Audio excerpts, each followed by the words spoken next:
Xitoydan kelgan konteynerimizni ikkitasini tushirdik. Deyarli bittasi tushib bo'ldi mana bu tomonda. Ikkinchisida endi asosan to'g'richoq mashinamiz Q5 modeli. Q5 modeli bu oddiy hisoblanadi, ya'ni to'g'richoq qaychisiz modeli. Buni Ermin modeli bor, unisi endi ipini qilib qo'ygan qaychili modeli. Qaychili modelida tezligi 5000 bo'ladi, bu modelimizda tezligi 4000 tezlik bo'ladi. Mana bu konteynerning ichida overlock tik mashinamiz, to'g'richoq tik mashinamiz assortiment bo'lib kelgan edi. Buni bu tomondagi skladimizga kelib tushirdik. Hozir bu yoqda doskalari va boshqa turdagi mashinkalarimiz joylandi. Yana ikkita konteynerimizni xuddi mana shu joyda yon tomoniga tushiramiz, do'stlar. Videoda oxirigacha kuzatsangiz, biz sizga foydali videolar qilib joylaymiz. Yangi kelgan mashinkalarimiz tez kunda video obzorlarini qilamiz. Xuddi shunga o'xshagan mashinkalar taxlanib turadi. Qiziqayotganlarga, mana bu tomoniga ustma-ustun qo'yib ketilaveradi. Konteynerdan chiqarganimizdan keyin 4 qavat, 5 qavat qilib qo'yiladi. Doskalar, ya'ni oyoqlari mana bundaqa holatda bo'ladi. Korobkadan chiqarib yig'iladi. Aytganimdek, mana yangi kelgan overlockimiz Bamber 5000 modeli. Bu Xitoyda rekord darajasida tikdiki, ip uzmasdan, to'xtamasdan 980 metr materialda bitta o'sha pedalni bosib turganda oxirigacha bosib turdi, tikdi. Ya'ni bu vibratsiyali joylarda, mana bunaqa mashinaning ustida haydab ketayotgan joylarda ham tikib tekshirishni zo'r, ishlashlari yaxshi. Aynan siz sexingizga tushadi, mana shundan g'alatiz bo'ladi. Tezligi 7000 tezlik bo'lardi. 5000 emas, 7000 tezlik. Materialni olib borganingizda lapkani ko'tarib, ipini o'zi tikib chiqarib bo'ldi, xo'jayin tayyorlik bilan ham bo'ladi. Videoda oxirigacha ko'ring, hali zo'r narsalar chiqadi.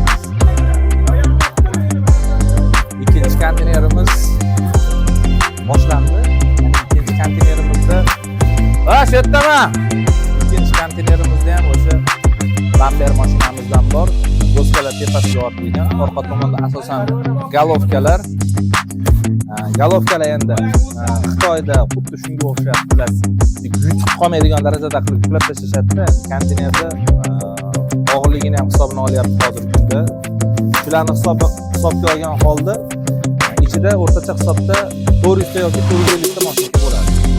Katta kichikligiga qarab 400 tadan 450 tagacha ketadi.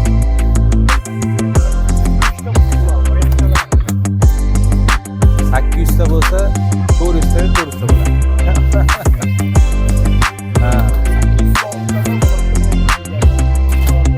Har xil bo'ladi shunaqa. Bundan keyin hozir yana yangi konteynerimiz yo'lga chiqish kerak. Kelib qolsa, hozir ketgan mashina o'rniga qo'yiladi. Uni ham tushirib tashlaymiz. Sababi ichkaridagi tushayotgan joyga 3 ta brend yonma-yon qo'yiladiki, ya'ni boshqa zakazlarda ortilayotganda bu yoqdan qilib bir joyda o'zidan ulab chiqib bo'ladi. Ushbu tikuv mashinani chevarlarimiz juda ko'plariga olib borib o'rnatib berganmiz. Ya'ni o'rnatilganlardan endi atelyelarga, tikuv sexlariga olib borib berdik. Olib ishlatayotgan insonlar telefonlashganimizda yoki ko'z-ko'zga tushganda har doim bizga rahmat aytadi. Xursand bo'lishadiki, sifatli yaxshi mashinani taklif qilganmiz.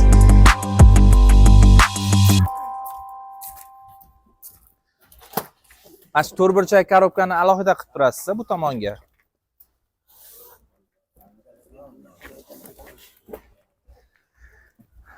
Modellari boshqa bo'lganligi uchun bu yerdan hozir uchish jarayonida ajratib turish kerak yoki bo'lmasam bir hisobini olmasangiz, ba'zi bir mashinkalar boshqa joylarga joylashib qoladi. Keyin mana mashinkadan 50 ta yoki 30 ta yuklash kerak degan mahalda bittasi o'sha bir 20 ta mashinani tagida qolib ketgan bo'ladi. Uni olib, o'shaqa ishlar bilan oldin shunaqa xatoliklar bo'lganligi uchun hozir endi hammasini qarab turamiz. Keyin juda ko'pchilik mashinkani yig'ish jarayonida doskani chetida plastmassalari chiqadi. Bu nima uchun kerak bo'ladi? Mana qarang, Xitoyda yuklayotganda, Xitoydan kelib biz skladimizga tushayotganda mana bunga o'xshab tepadan pastga tushiriladi. Mabodo mashinkani doskalari qattiqroq yerga tushsa, doskani cheti shilinmasligi uchun yoki uchmasligi uchun qo'yiladi. Ustanovkadan keyin o'sha chetida turgan o'sha qora plastmassasini olib tashlasangiz ham bo'laveradi.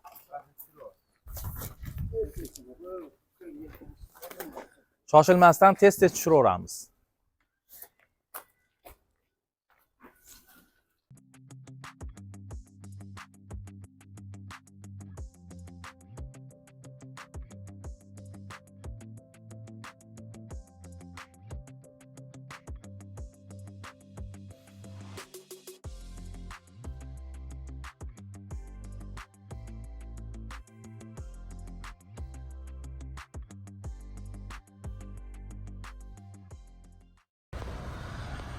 Mana 3-konteynerimiz ham chiqdi. 3-konteynerimiz bunda deyarli overlock tikuv mashinalari, ya'ni overlock tikuv mashinalarini hozir ichkarida o'sha joy belgilab qo'yganmiz, aynan o'sha joyga tushiramiz. Mashinani joylarida chiroyli qilib tiklashni boshlaymiz.